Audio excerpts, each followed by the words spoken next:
Indore couple case में 11वें दिन राजा का शव मिला और अब 16 दिन तक भी सोनम का कोई पता नहीं चल सका।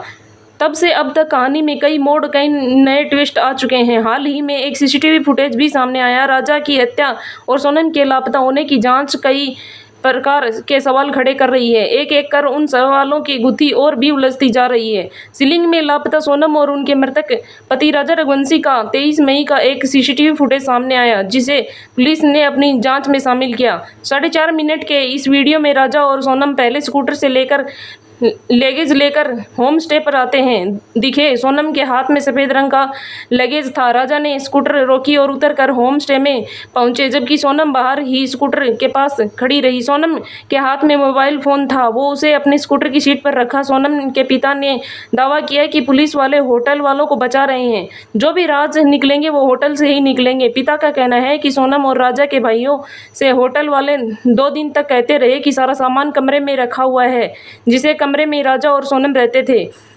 फिर पुलिस ने अचानक कहा कि सामान रात 11 बजे नाले के पास मिला।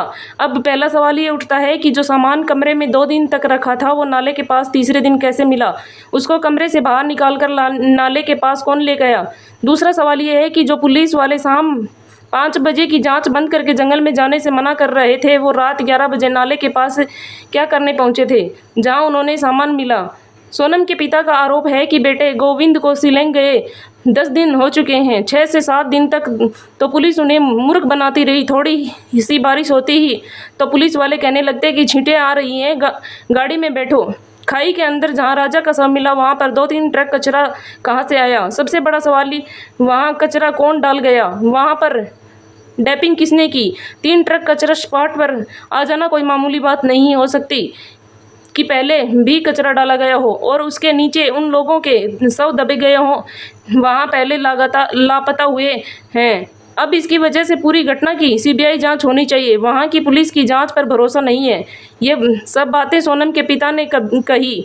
सीसीटीवी वीडियो में नजर आ रहा है कि राजा और सोनम होटल स्टे के भीतर आए। सोनम ने हेलमेट उतार कर बालों का जूड़ा बनाया। तब तक राजा ने फिर लगेज लॉक कर दिया। सोनम ने फिर पर्स को डिग्गी में रख दिया और अकेले स्कूटर पर बैठ गई। फिर स्कूटर के आगे रखा एक बैग और सफ़ेद रंग का लगेज दोनों ने होम स्टे में रखा। फिर सोनम अकेले बाहर आई और फ़ोन देखते हुए 8-10 कदम चलकर फिर मोबाइल देखते देखते लौट आई और स्कूटर पर आकर बैठ गई, जिसके बाद दोनों वहां से रवाना हुए।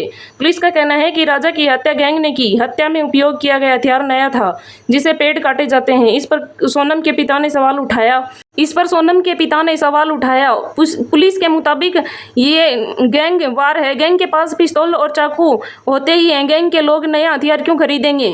वे अपने पास रखते हैं हथियारों का इस्तेमाल करने। अगर मान भी लीजिए कि उन्होंने नया हथियार खरीदा था, तो फिर उन्होंने वह हथियार क्यों फेंका? अगर गैंग है तो इसके आगे भी अपराध घटनाओं के लिए हथियार की जरूरत पड़ती है। वह भला नया हथियार क्यों फेंकने लगे? यह हथियार स्थानीय व्यक्ति ने खरीदा है। ये बातें सोनम के पिता ने कही है। इस वीडियो में फिलहाल इतना ही। बने रहे आगे की जानकारी के लिए हमारे यूट्यूब चैनल के साथ।